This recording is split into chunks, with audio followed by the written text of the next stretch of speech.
पेड़ का काटना बहुत गलत और शर्मनाक है। मामले को एनजीटी और हाई कोर्ट सुप्रीम कोर्ट तक लेके जाऊंगा। सबको ऑक्सीजन दे रहे हैं, सारी जनता पेड़ लगाते टाइम तो वहाँ फोटो खिंचवाएंगे। कहाँ गए वो नेता, कहाँ गया वो मेयर, कहाँ गया विधायक, कहाँ गया शहर के एमसी। नमस्कार, जय जवान जय किसान। मैं चिराग शर्मा, आप देख रहे हैं आरक्षण एक्सप्रेस। आज हम हिसार के आईजी चौक पर मौजूद है, जहां पर कल हमने आपको एक वीडियो दिखाई थी जहां पर विद्युत नगर में कुछ पेड़ काट दिए गए थे।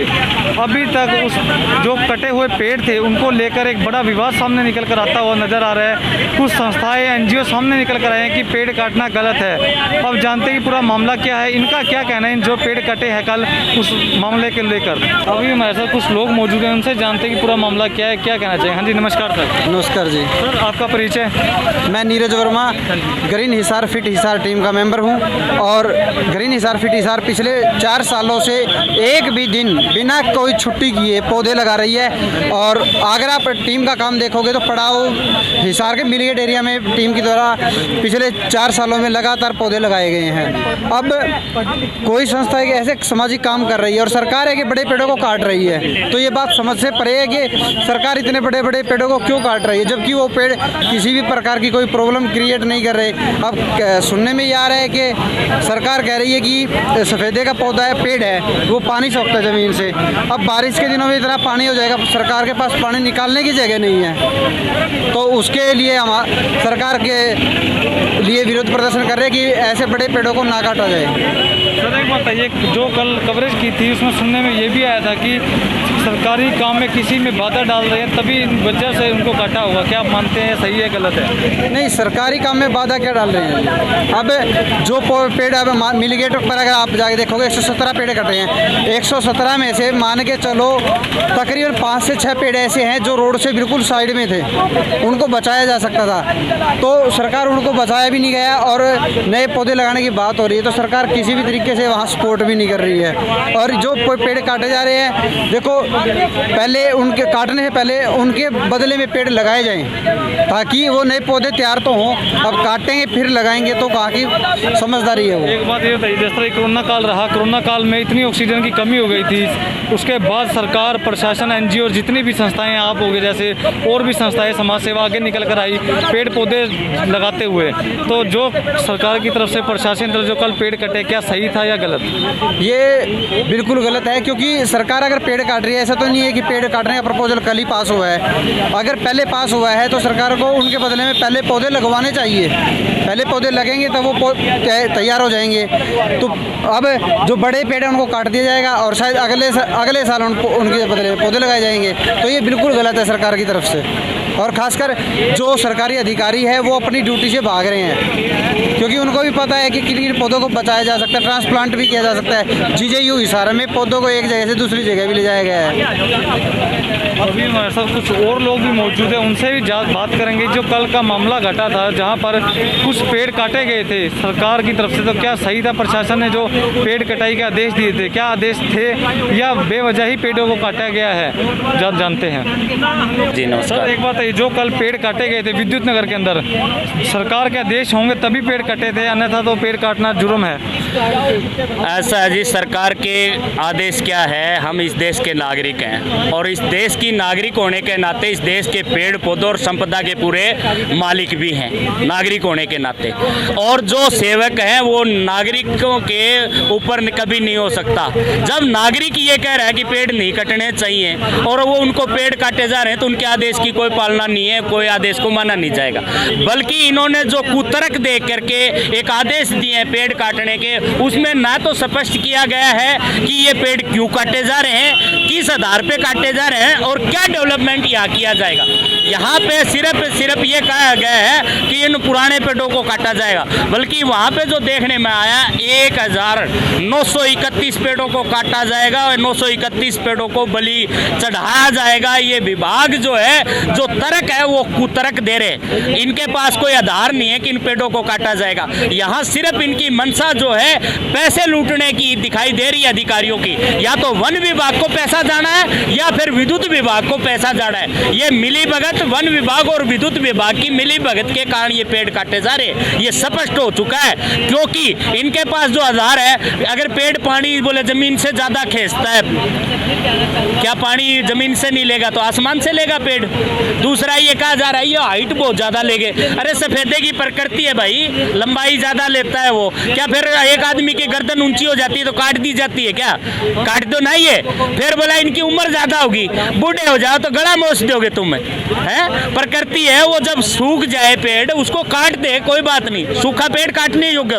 जब हरे भरे पेड़ काट रहे हो, जब वो हरे भरे हो गए, घने हो गए और ज्यादा ऑक्सीजन देने के लिए तैयार हुए तो आप उसको काटने के लिए चल दिए। इनका जो आधार है बिल्कुल निराधार है और किसी कारण से भी ये पेड़ काटे नहीं जाने चाहिए थे। इसके लिए हम विरोध करते हैं और इन पेड़ों को बचाने के लिए आज हम ये रोष प्रदर्शन निकालेंगे और डीसी महोदया को ज्ञापन देने का काम करेंगे आज और इन पेड़ों को बचाएंगे। इसके लिए हमें अपनी गर्दन कटानी पड़े ना, पेड़ों से पहले हम अपनी गर्दन कटाएंगे, पेड़ नहीं कटने देंगे। ये चैलेंज करते हैं इस प्रशासन को और इस आदेश देने वाले उस अधिकारी को। जीवन बचाओ, पेड़ बचाओ, जीवन बचाओ, पेड़ बचाओ, जीवन बचाओ। नमस्कार जी। सर आपका परिचय? मैं doctor Ramesh Bhatti from green Hisar fit Hisar team, जो हमारी टीम प्लांटेशन पे काम कर रही है पिछले 4 सालों से, और जो हिसार के अंदर बार बार ये पेड़ काटे जा रहे हैं, हमारी टीम उसकी घोर निंदा करती है। और मैं पूरे हिसार की पब्लिक से रिक्वेस्ट करना चाहूँगा कि आए दिन हम देख रहे हैं कि हिसार में पेड़ काटे जा रहे हैं। पीछे मिलगेट क्षेत्र में जो है 21 पेड़ काट दिए गए, जो बहुत हरे भरे और बड़े पेड़ थे। इसी तरीके से झांसी की रानी लक्ष्मीबाई चौक से लेकर के निगम ऑफिस तक जो है पेड़ काटे गए थे, जो रोड को चौड़ा करने के लिए काटे गए थे। और आप देख सकते हैं उनके अवशेष अभी भी बाकी है, वो पेड़ जो है रोड के बीच में नहीं आ रहे थे, उसके बाद उनको काट दिया गया। ये कोरोना काल के चलते हुए ऑक्सीजन की भारी मात्रा में कमी हो गई थी और सरकार ये किस प्रकार पेड़ काटती जा रही है, जबकि संस्थाएं एनजीओ सामने निकल कर आए पेड़ पौधे लगाने में। जी बिल्कुल, मैं सभी संस्थाओं से जो प्लांटेशन पे काम कर रही है और आमजन से भी हिसार के रिक्वेस्ट करूंगा कि आप सब लोग बाहर आइए, सड़कों पे आइए, क्योंकि हमने कोरोना टाइम में देख लिया ऑक्सीजन की जो मारामारी हुई थी, उसको लिए बचाने के लिए ऑक्सीजन इंसान को मिले, इसके लिए हमें पेड़ ही एक ऐसा साधन है। तो कृपया सभी लोगों से निवेदन है कि एक भी पेड़ जो है हिसार में आगे से नहीं कटना चाहिए। अगर हम नहीं खड़े हुए, पब्लिक नहीं जागी, तो जिस तरीके से ये 3-4 जगह पे पहले इतने भारी मात्रा में पेड़ काट दिए गए, आगे भी ऐसे कटते रहेंगे और आने वाली पीढ़ियों के लिए ऑक्सीजन नहीं बचेगी, पेड़ नहीं बचेंगे सांस लेने के लिए। हमारी आने वाली पीढ़ियाँ हमें कभी माफ़ नहीं करेगी, हमसे पूछेगी, हमारे कोसेगी कि हम लोगों ने क्या किया जब ये पेड़ कट रहे थे। तो सभी से रिक्वेस्ट है कि खाली जो है फेसबुक पे, व्हाट्सएप पे जो है ना लाइक करके कमेंट्स करने से कुछ नहीं होगा। रोड पे आइए, डीसी मैडम के पास चलिए और प्रशासन के अधिकारी है उनके पास चलिए, गुहार लगाते हैं कि जितने भी पेड़ जो है, कोई भी ऐसा प्रावधान नहीं होना चाहिए कि किसी भी तरीके से पेड़ को काटा जाए। जो पेड़ बच सकता है, रोड के बीच में आता है, आप रोड डाइवर्ट कीजिए, डिवाइडर बनाइए उसके ऊपर, बट पेड़ों को बचाइए। यही पूरी जो green Hisar fit Hisar team की रिक्वेस्ट है सभी प्रशासनिक अधिकारियों से। सर एक बात और, ग्रीन हिसार फिट हिसार जो आपकी संस्था है, राजेश हिंदुस्तानी जी अनिश्चितकालीन धरने पर कह रहे हैं कि हम बैठेंगे, तो आप इनका समर्थन करते हैं? जी बिल्कुल बिल्कुल, हमारी टीम जहां भी पेड़ पौधे काटे जाएंगे, जहां पेड़ों को नुकसान पहुंचाया जाएगा, वहां हमारी टीम खड़ी रहेगी। बिल्कुल हम उनके साथ हैं। देख सकते हैं यहाँ पर अनिश्चितकालीन धरना प्रदर्शन, पर्यावरण संरक्षण सबके लिए जरूरी। जैसा कि देखने में नजर आया था, कोरोना काल के चलते ऑक्सीजन की भारी मात्रा में कमी हो गई थी, तो क्या जो प्रशासन है इतने पेड़ काटता जा रहा है, क्या सही है या गलत? कमेंट बॉक्स में लिख के जरूर बताएं। अभी हमारे साथ राजेश हिंदुस्तानी जी मौजूद हैं, इनसे भी बात करते हैं, क्या कहेंगे ये? जी नमस्कार सर, जो विद्युत नगर के अंदर कल पेड़ काटे गए थे, क्या सरकार या प्रशासन या विद्युत नगर प्रशासन का फैसला सही था या गलत? फैसला सही का तो आप नाम ही ना लें जी, महागलत, घोर अन्याय और घोर जुल्म मानवता पर, इंसानियत पर और मानव जीवन और प्राणियों के जीवन पर संकट है ये। क्योंकि पेड़ इस टाइम महामारी का दौर चल रहा है, एक एक पेड़ की एक एक टहनी की जरूरत है बचाने की। पेड़ तो बहुत बड़ी बात है, वहाँ 931 पेड़ है काटने की बता रहे हैं और 600 के करीब बचे हुए हैं और 300 से ऊपर वो काट चुके। जब मैं कुल्हाड़ियों के आगे खड़ा हो गया तो वो पेड़ कटने से कल बचे और उसके बाद वो आज फिर काट सकते हैं। सर एक बात है, ये क्या वजह है जो पेड़ काटे जा रहे हैं, किस लिए काटे जा रहे हैं? कोई उनकी दलीलें बिल्कुल बेतुकी है कि फलदार लगा देंगे, जामुन के लगा देंगे, सफ़ेदे के हैं, कुछ दूसरे हैं। दलीलें बेतुकी है। सफ़ेदे के पेड़ सारे देश में लाग रहे हैं, क्या करेंगे वो? को बोलने की शर्म है क्या? कि खोपड़ी उन्हीं को दी है, ये कंप्यूटर उनको ही दिया है, दूसरा है तो वो रोटी खान खाते गोबर खाएंगे दूसरे। उन बेशर्मों को अकल दिखा के रहूँगा, गंगा का जायड़ा हूँ। हराम खोरों को केस बनावे, काट के रवांगे। बाप का माल है, थारा घर में लाग रहा है, घर में पेड़ काट लगा हुआ भी नहीं काट सकते आप according to law. Supreme court और संविधान के आदेश के मुताबिक तो घर में भी। अरे साउथ वालों से सीखो, दक्षिण भारत से, जिनकी छत के नीचे पेड़ है तो छत को पाड़ देते हैं और बीच में से पेड़ का तना ऊपर ले लेते हैं। अरे लानत तार पर डूब के मर जाओ, एक गंदी नाली का पानी भी थारे लिए कम है। बढ़ा दियो मेरे पे केस, आन लग रहा हूँ मैं वहीं ज्ञापन दे के डीसी को। तो सर एक बात बताइए, जो अब आगे का आपका धरना प्रदर्शन रहेगा और किसी प्राइवेट संस्था का आपको सपोर्ट मिला है अभी तक? संस्था का सपोर्ट जी मेरे को तो मिला नहीं। अभी ये भाई जो अपने आए हैं, धन्यवाद है, पहली बार मेरे लाइफ में जो जीवन है उसमें पेड़ के लिए आए हैं संस्था वाले, तो मैं इनका धन्यवाद करता हूँ। आह्वान तो सबको होता है, सभी आए, मैं एक तो हूँ नहीं।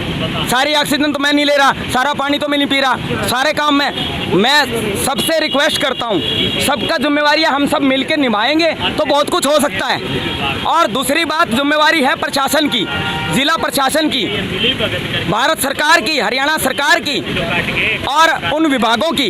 वन विभाग पेड़ लगवाने की तो पौध बिकवाते टाइम भी भ्रष्टाचार, बड़े करते टाइम भी भ्रष्टाचार, तनख्वाह ले रहा है पेड़ बचाने की और कटवा रहा है। ये लक्ष्मीबाई चौक से, रानी लक्ष्मीबाई चौक से मलिक चौक तक अवैध पेड़ काटे गए। सारा शहर उनको रो रहा है और पेड़ भी रो रहे हैं। मेरी आत्मा रो उठी, शर्म नहीं आती। हराम खोरो, मुंह पर कह रहा हूँ, केस दर्ज करो, चाहे बढ़ाओ, जो मर्जी बढ़ाना है। बेशर्मो, पेड़ काट रहे हो, मानव की गर्दन काट रहे हो। एक पेड़ मनुष्य की हत्या के बराबर है। पेड़ों की दलील दे रहे हैं बेतुकी दलील नहीं चलेगी। दलील होती कहीं पेड़ अड़ रहा होता, किसी पुल के नीचे आ रहा होता, किसी सड़क के चौराहे पर होता, मैं मान लेता। कोई खज्जर पेड़ है एक आधा, गिरा देते। अरे 900 थारे बाप का बिगाड़ा है क्या किसी का? उनके बाप का कुछ बिगाड़ा है क्या उन पेड़ों ने? सबको ऑक्सीजन दे रहे हैं, सबको ऑक्सीजन दे रहे हैं। सारी जनता पेड़ लगाते टाइम तो वहाँ फोटो खिंचवाएंगे। कहाँ गए वो नेता, कहाँ गया वो मेयर, कहाँ गया विधायक, कहाँ गए शहर के एमसी, क्यों नहीं बोलते? और वो संस्थाएं कहाँ गई जो इस बारे में आवाज़ नहीं उठाती? क्यों? दम नहीं है ना। अरे अधिकारियों में दम को नहीं, छोटे में बड़े की बात काट दे। अधिकारी भी नाराज थे, छोटे अधिकारी के गलत काट रहे हैं, उनकी दलील ही नहीं कुछ। वन विभाग कहता है हम नहीं कटवा रहे, विद्युत विभाग कहता है हम नहीं कटवा रहे, वन विभाग कटवा रहा है और दलील बेतुकी। बात होने दो जी एक मिनट। 900 पेड़ का काटना बहुत गलत और शर्मनाक है। मामले को एनजीटी और हाई कोर्ट, सुप्रीम कोर्ट तक लेके जाऊंगा और इनके परते खोलूंगा वन विभाग की कि इसकी करतूत कितनी गलत है। जैसा कि आप लोग देख सकते हैं, राजेश हिंदुस्तानी यहाँ पर गंगा पुत्र हमारे साथ मौजूद है। उनका ये कहना है कि इस मामले को वो ऊपर तक लेके जाएंगे, हाई कोर्ट तक भी लेके जाएंगे अगर उन्हें ज़रूरत पड़ी तो। आप क्या कहना चाहेंगे? कमेंट बॉक्स में लिख के जरूर बताएं। इस जो धरना प्रदर्शन आईजी चौक पर किया जा रहा है, वीडियो के माध्यम से लाइव तस्वीरें आप देख रहे हैं आरएसएन एक्सप्रेस के माध्यम से, क्या वो सही है या गलत? आम जनता सपोर्ट करे, जो भी हक की बात होगी, जिस तरह जो भी सही मुद्दा होगा उसको लेकर आप आगे निकल कर आए। मैं अगली खबर के साथ फिर जुड़ूंगा, तब तक के लिए दीजिए मुझे इजाज़त। मैं चिराग शर्मा, आप देखते रहे आरएसएन एक्सप्रेस। तब तक के लिए धन्यवाद।